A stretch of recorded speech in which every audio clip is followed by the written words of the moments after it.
Hi, everybody. It's Kimberly. I am an eternal life student, which simply means human.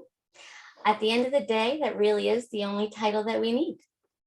I think that one of the most important things that we can do is learn from each other. I consider people like open books. We've all experienced different things, and we can learn from each other by doing so. Today, I have a guest speaker, Abhinav Kumar. Hi, how are you doing? You doing good today? Hey, Kimberly. Yes, I'm doing great. Great. Do you want to tell us a little bit about yourself, where you're from and things like that? Sure. So I'm from India. Mhm. I finished my post-graduation in literature and communication studies back in the month of May, Okay. and I'm a postgraduate now. Yippee. Nice. That's great. And yeah, I've started working for a digital marketing agency. I work for the designation of growth manager, Nice. and it's been a good 6 months, a lot of learning experience. Oh, great. So yeah, Okay. Well, welcome. yeah. Welcome. I appreciate you joining our show. I know that you have a very interesting topic that we've been hearing a lot about. So maybe you would give us some insight. The topic today is imposter syndrome, correct? Yes, Okay. So can absolutely. you tell us a little more about this topic? Sure. So what I believe is that imposter syndrome is a feeling of self-doubt, doubting your own abilities, and the feeling of fraudulence that we all have persistently throughout our journeys from school towards the latter half of our life.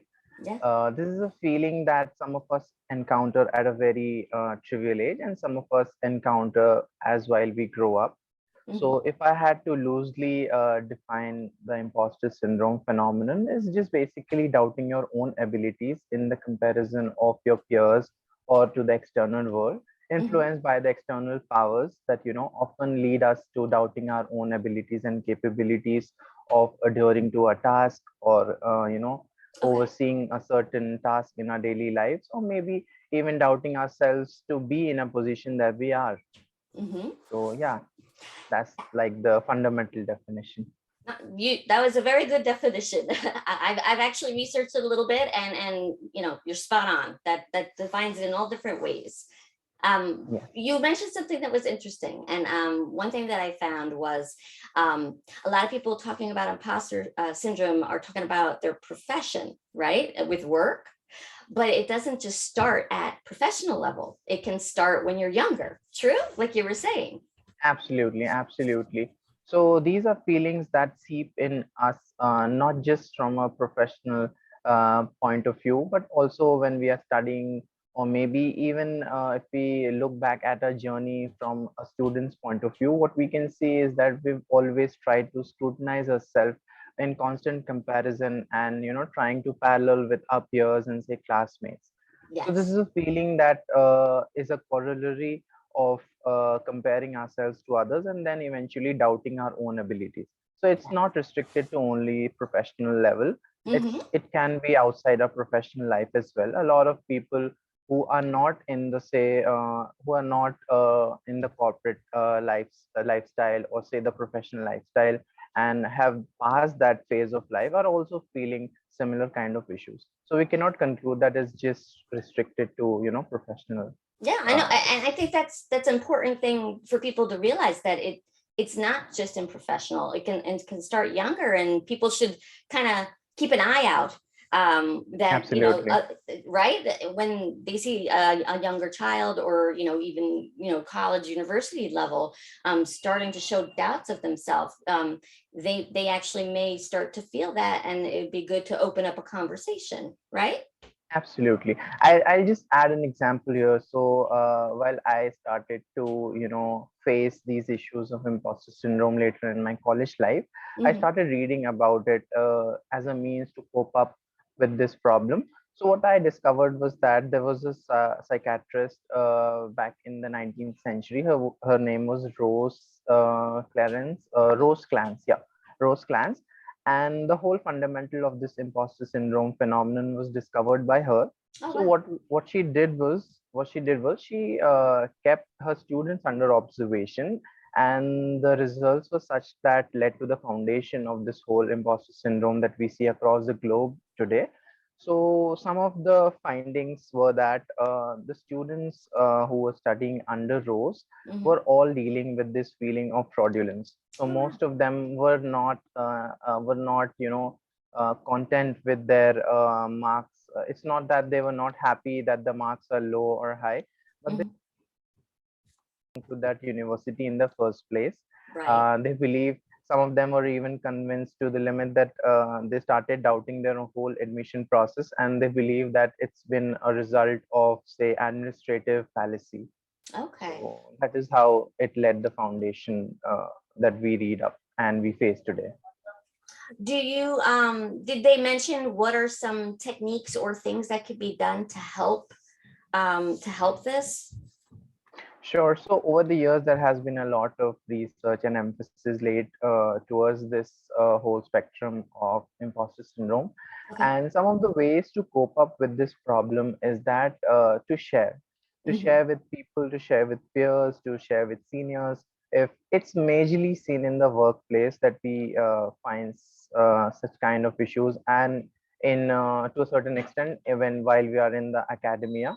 Hmm. So, what is the best resolution towards this whole problem is that you can actually share it out to people.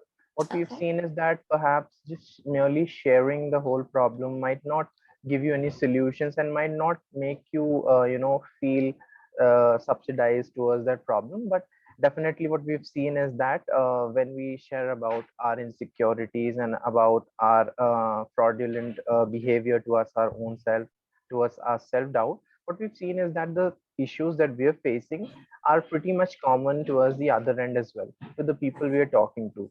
So we tend to believe that these are the issues that only we are facing, these and we are only dealing with them on a private, or say on an individual level. Hmm. But the more we communicate, we realize that this is a problem that pretty much all of us are facing on a mundane basis. So So that is it's how it gives a good feeling to us. yes. So you get to find out you're not alone, right? And that it's a normal Exactly. feeling because maybe that Yeah. feeling it adds when you're thinking, oh my God, I'm the only one who's going through this. But when you hear other people are Exactly. going through it, then you're like, okay, this is something Yeah. normal, right? We all feel Correct. this. Correct. Okay. Correct. Correct. Do you think that it also has to do with self-esteem? No, it does not have to do with self expression. That is something that I was convinced before reading up and overcoming the whole issue. But Hmm. it has more to do with constant comparison with people, Okay. and the whole feeling of invalidating our own efforts to a certain extent. When you are at a certain level in life, when you have certain accomplishment in life, we Hmm. tend to believe, we mostly people who are dealing with imposter syndrome believe that we do not we are not worthy of those accomplishments. Hmm. And no matter the kind of accomplishments that we achieve throughout our journey, nothing would be able to rest those feelings of fraudulence. But yeah, to just just concise it to a problem of, say, anxiety, depression, I don't think that fits into the definition at all. But yeah, it's more to do with doubting your own self when it comes to comparison with your peers and other individuals. Something that I was learning about it, which I found was interesting, is that even if you were doing really good, that Mhm. you push yourself harder because you don't believe it. You think it's coincidence, it's good luck. It's not because of your capability, Your ability. Correct, right? correct, correct. Which I Yeah. mean that kind of is hard for you to prove against yourself, right? You almost have a little Yes. internal argument saying that, oh, this happened by accident, so next time I've got to do double the work, right? Like you. Uh, yeah, not like in all the cases. What I've Mhm. seen is that this is a kind of extrinsic motivation which keeps us going. When we compare ourselves to people, we believe that, oh, we're not good enough, let's push ourselves, which is a good space to be Mhm. in some cases. Right. But this extrinsic motivation does not always coincide with the problems of imposter syndrome. Actually, the thing is that no level of accomplishments will actually ever be able to, subsidize or rest our feelings of fraudulence. When we'll be at the pedestal of what we want to be today, we'll Mhm. again be, self-doubting ourselves. Oh, I'm not good enough. I think the other person would be more worthy. And that is how it subsidizes the whole feeling. So I'll give you an example. So even, the famous American scientist, Albert Einstein, was Uh-huh. feeling was going through this phase. So he believed that he was a voluntary swindler, is how he defined himself. So basically it means that his contributions to the whole world, to the whole field of science, were not good enough, and embarked on a space that got him a lot. He didn't deserve that to a lot of to a certain extent, is what he believed. Same for the famous author Maya Angelou. So Mhm. even after her illustrious contribution to the literary world, she believed that her works were not seminal enough to get the kind of appreciation that she has received over the years. So Okay. it's a feeling that not just people on the pedestal feel that, but people across the globe, irrespective of gender, territory, Mhm. or the race, feel that. Do you think that it has more to do with emotion than logic, only because it seems as though it's a feeling? It's not the logic could prove that you're doing well, right? You could show everything that you're doing, but it seems like that feeling is what's holding you back. That is spot on, but again, I would not restrict myself to belittling someone's feeling Hmm. when in doing comparison to the whole spectrum of logic, because then it will again kill the whole space of our growth and communicating it to people.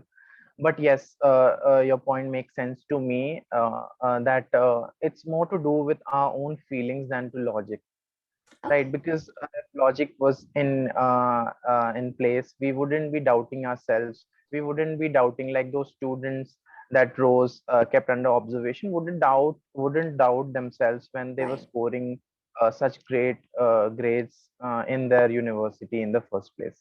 So yeah. Okay. Okay. So, all right. Have you?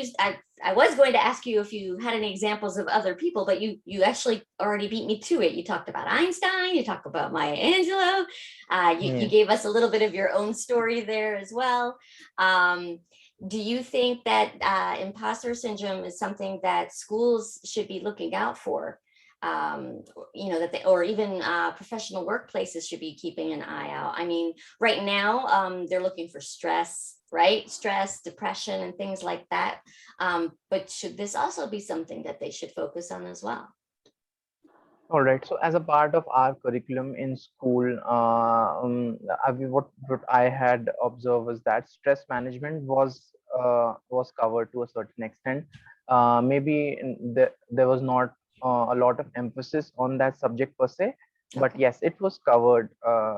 Briefly. It was touched upon briefly, but again, imposter syndrome was never even considered. It was totally out of the question back then, Right. because there is a tendency that imposter syndrome is totally related to the professional workspace Right. and the whole spectrum of professionalism.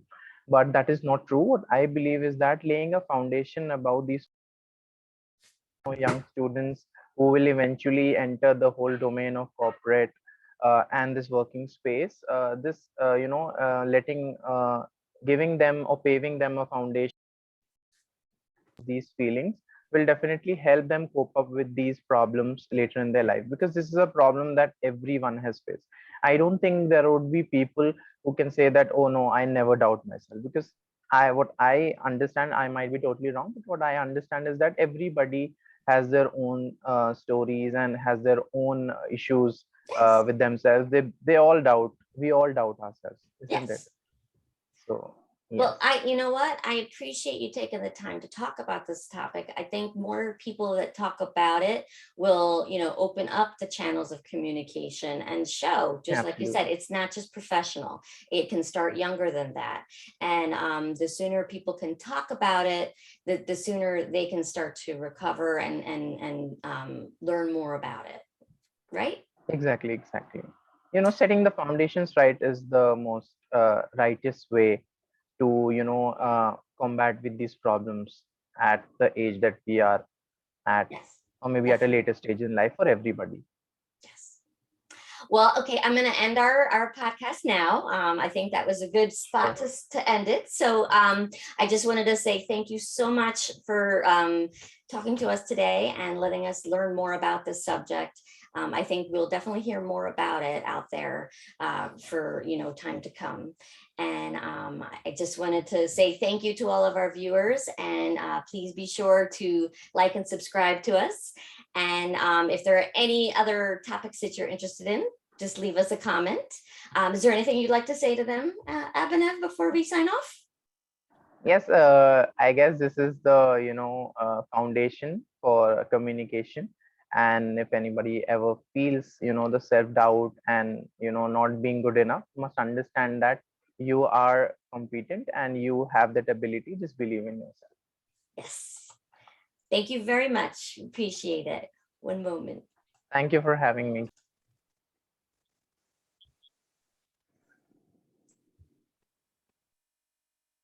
Simply Human.